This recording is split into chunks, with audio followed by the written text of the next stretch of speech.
Just how far would the United States go to protect their allies in Saudi Arabia regarding civil litigation for the September 2001 attacks?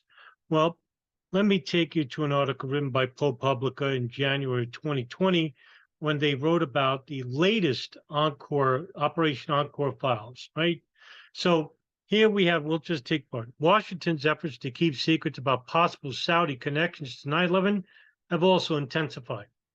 Former FBI agents who have made court statements in support of the 9/11 families have been warned by the Bureau that they risk violating secrecy laws.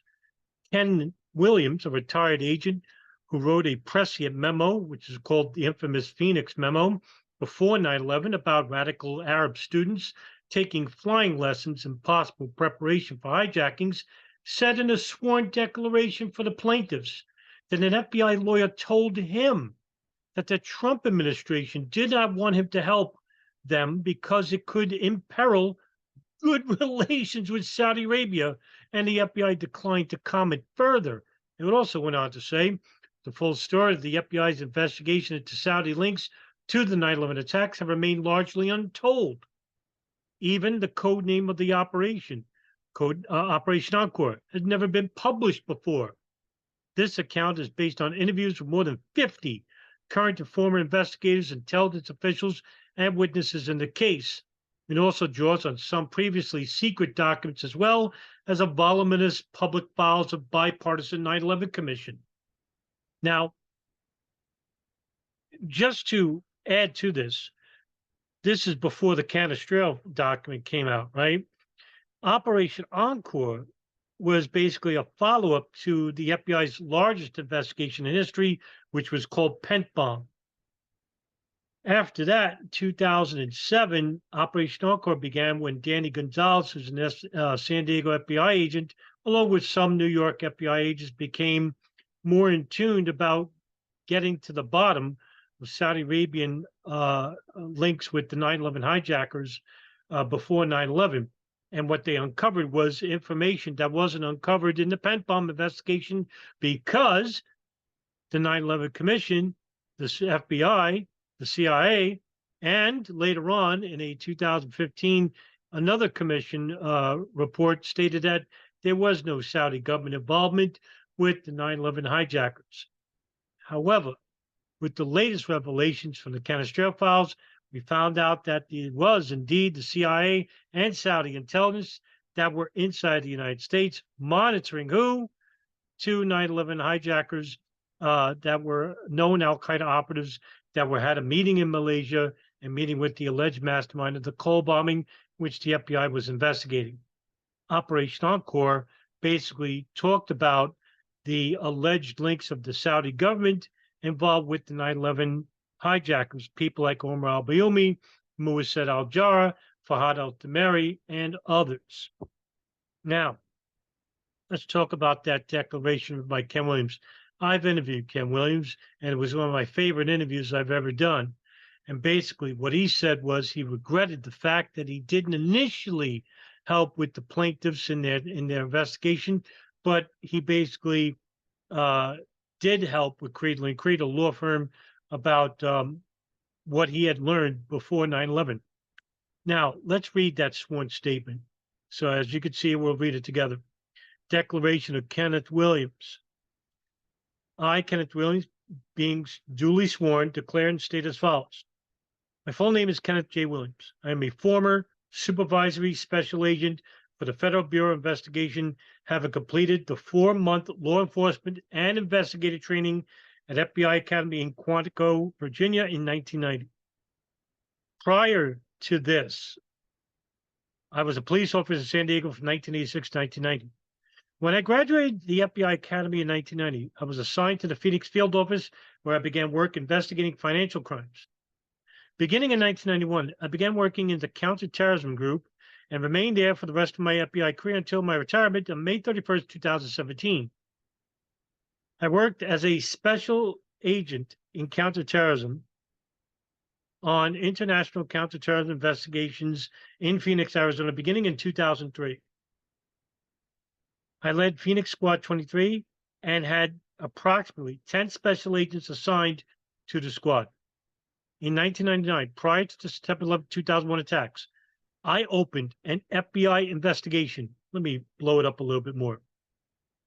Concerning information developed by my squad that several Saudi nationals residing in Phoenix were extremists associated with Al Qaeda. On July 10, 2001, I wrote a memo to FBI headquarters in Washington, D.C., and the FBI's New York office concerning Zakaria Mustafa Subra, Ghassan al-Sharbi, and the Islamic Army of the Caucasus. My memo reported that a group of Saudi students in Arizona appeared to have radical Sunni fundamentalist views dedicated to the overthrow of Western society and violent jihad against the United States. Included in my 8-page report, attached here too, with redactions still classified, was the following warning. The purpose of this communication is to advise the Bureau and New York of the possibility of a coordinated effort by Osama bin Laden to send students to the United States to attend civil aviation universities and colleges.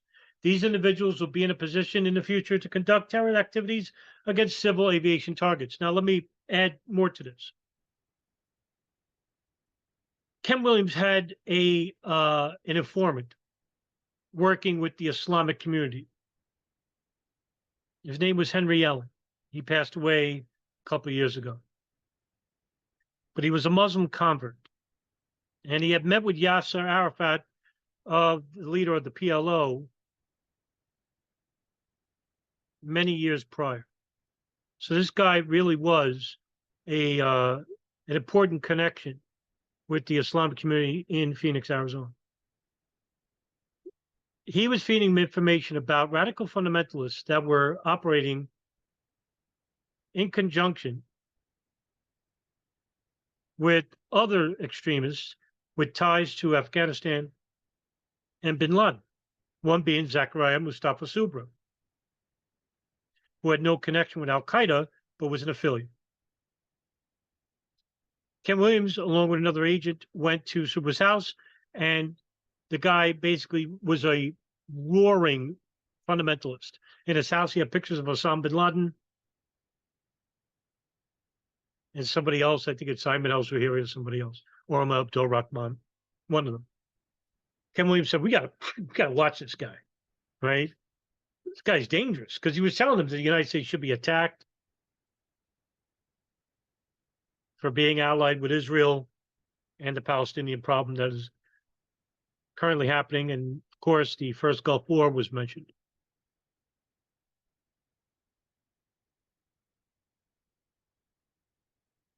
Neither FBI headquarters nor FBI New York responded to my July 2001 memo, which became known as the Phoenix Memo. This is true. President Bush didn't read it until 2002. He didn't even know it existed. John O'Neill, counterterrorism in New York, didn't think it was important enough. It didn't have a direct connection to Osama bin Laden. But the memo was warning of fundamentalist training at flight schools. Later on, Harry Samad, who was an FBI agent out of Minneapolis, he was responsible for arresting Zacharias Moussaoui. Moussaoui wanted to train at flight schools in Minnesota. He came out of Oklahoma, who had terrorist ties in France and Germany, in which he wanted to learn how to fly the plane but not land. He was asking a lot of suspicious questions and inquiries that brought him to the attention of the FBI.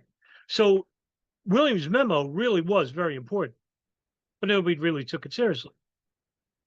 The FBI was already aware that in November of 1999, 2 Saudi students, Mohammed al-Kudahin and Hamdan al-Shalawi, had twice attempted to enter the cockpit of an American West flight from Phoenix to Washington, D.C. The ostensible purpose of their trip was to attend an event at the Saudi embassy. Their tickets were paid by Saudi officials at the embassy.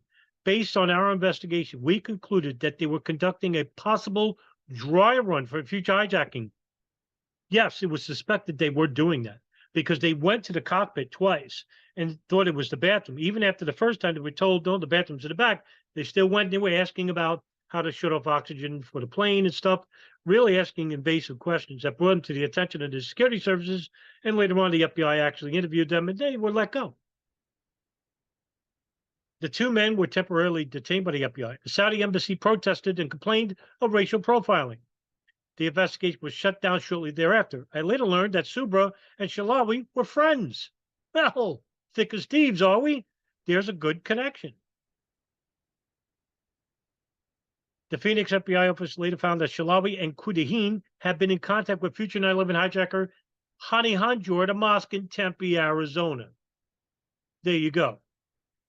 During the post 9/11 investigation, neither I nor anyone from FBI Phoenix were consulted prior to the interviews of Shalawi or Kudahin and other Phoenix students in Saudi Arabia. I made several requests to travel to Saudi Arabia to participate in the interviews of the subjects that we had investigated so that the information we learned could be properly utilized in the questioning. My requests were denied. In fact, I never received any response. So here you have the FBI, the Department of Justice, the superiors acting in accordance with White House officials in protecting the interests that is Saudi Arabia.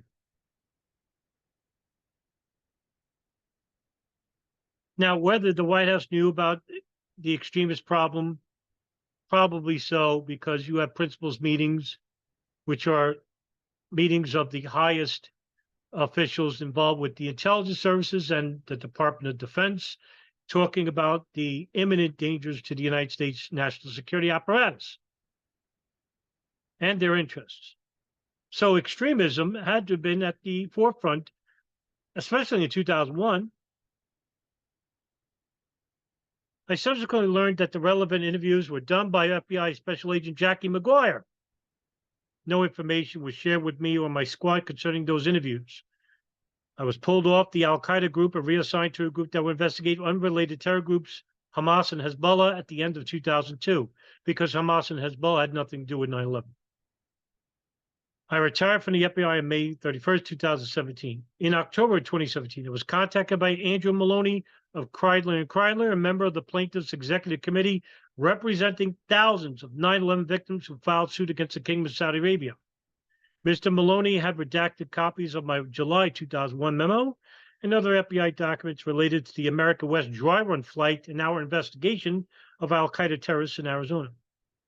He had questions, but was clear that he would not ask me to reveal any classified information, nor would I ever provide such information unless authorized. Nonetheless, out of an abundance of caution, I advised him that I needed to speak first with FBI Legal Counsel in Phoenix before answering any questions. I then spoke with FBI counsel Stephanie Jacobs and advised her that I had been contacted by legal counsel for the 9/11 victims. Ms. Jacobs expressed concerns and said she would need to contact the Office of the General Counsel at the FBI in Washington. Shortly thereafter, I received a phone call from the Office of General Counsel, who instructed me not to answer any questions and said the following: there is other litigation involving the U.S. government going on, and any cooperation by you may negatively impact that case. The Trump administration is trying to have good relations with Saudi Arabia, and they do not want you to give a deposition or cooperate with counsel for the families. Why not? Because oil is thicker than blood. And because we need to protect our interests, screw the 9/11 victims' families, don't help them. Because it may ruin relations. Or will it reveal what the Canestraro documents revealed? Will it also reveal other information that we're not privy to that's classified or may not even exist? I'm just speculating. I happen to think here you have the federal government who doesn't care about the people. They just don't. I mean, this is just, this is proof. If they're doing this to 9/11 victims' families, what do you think they're doing to me and you? They don't give a shit. No matter who you vote for. This happened under Obama, Bush, Trump. At the time, I unfortunately followed this directive and refused to speak with the counsel for the families. I was concerned that further contact with the families' counsel could threaten my FBI pension benefits. I now regret that I did not speak with counsel when they first reached me. I declare under the penalty of perjury that the foregoing is true to the best of my knowledge. However, he did help quite later on, a couple of years after this statement. He did the right thing. He's one of the few.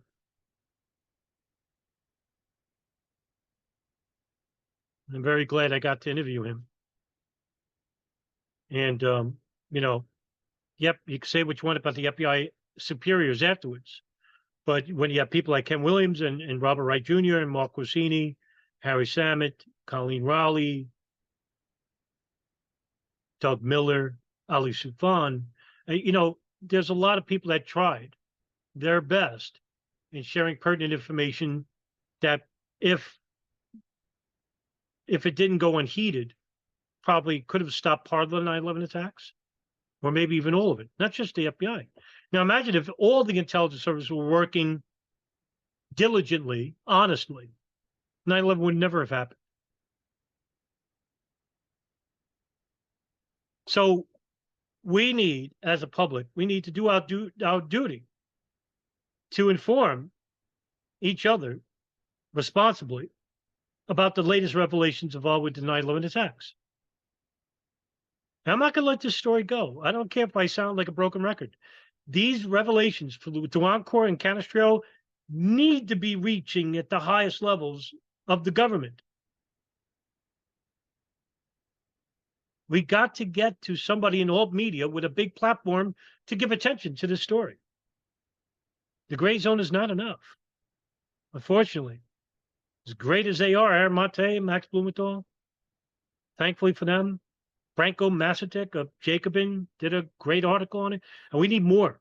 We need more. We need a big outlet. And whether it's me or somebody else, I don't care. If it's me, I want the information out there, and it needs to reach a big platform. And I'm not going to stop. Thank you for watching the video, and see you in the next one. Good night.